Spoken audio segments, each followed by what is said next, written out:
Bonsoir à toutes et à tous et bienvenue au Flash hebdomadaire sur Futuriste. Voici le fait marquant de la semaine.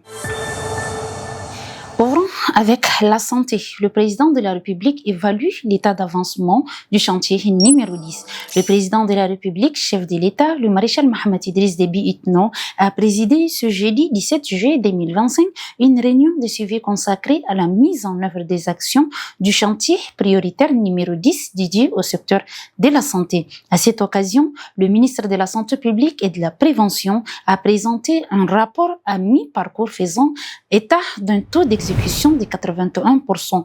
Bien que satisfait de cette performance, le chef de l'État a exhorté l'équipe ministérielle à accélérer les efforts, rappelant que l'accès aux soins de la santé est une promesse ferme faite au peuple tchadien et qu'aucun obstacle ne doit retarder sa réalisation. Sécurité routière, installation de la Commission nationale par le Premier ministre. Le Premier ministre chef du gouvernement, l'ambassadeur Alamay Alinan, a procédé ce mercredi 16 juillet 2025 à l'installation officielle des membres de la Commission nationale de la sécurité routière. Dans son discours d'ouverture, il a rappelé la mission essentielle de cette structure, garantir la sécurité des usagers de la route et protéger les vies humaines. Selon les données de l'Office national de la sécurité routière, le Tchad enregistre en moyenne 202 morts par an dus aux accidents de la circulation, une situation préoccupante pour les plus hautes autorités du pays.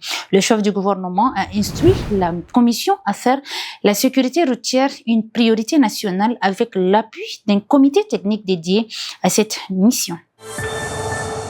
Diplomatie, renforcement du lien entre le Tchad et l'Afrique du Sud.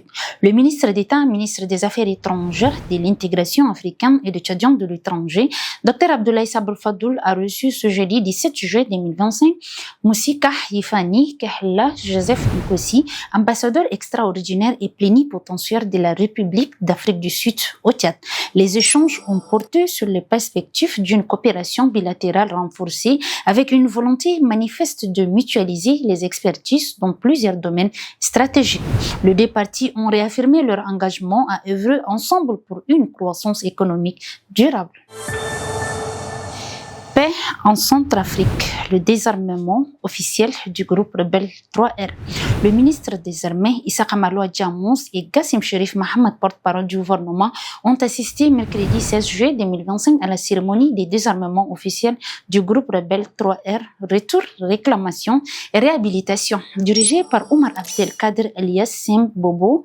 Ces processus s'inscrivent dans le cadre de l'accord de paix signé entre le gouvernement centrafricain et les deux groupes rebelles. Sous l'égide du maréchal Mohamed Idriss Déby Itno, ces désarmements marquent une étape décisive vers la paix avec l'engagement d'ex-combattants à tourner la page de la violence.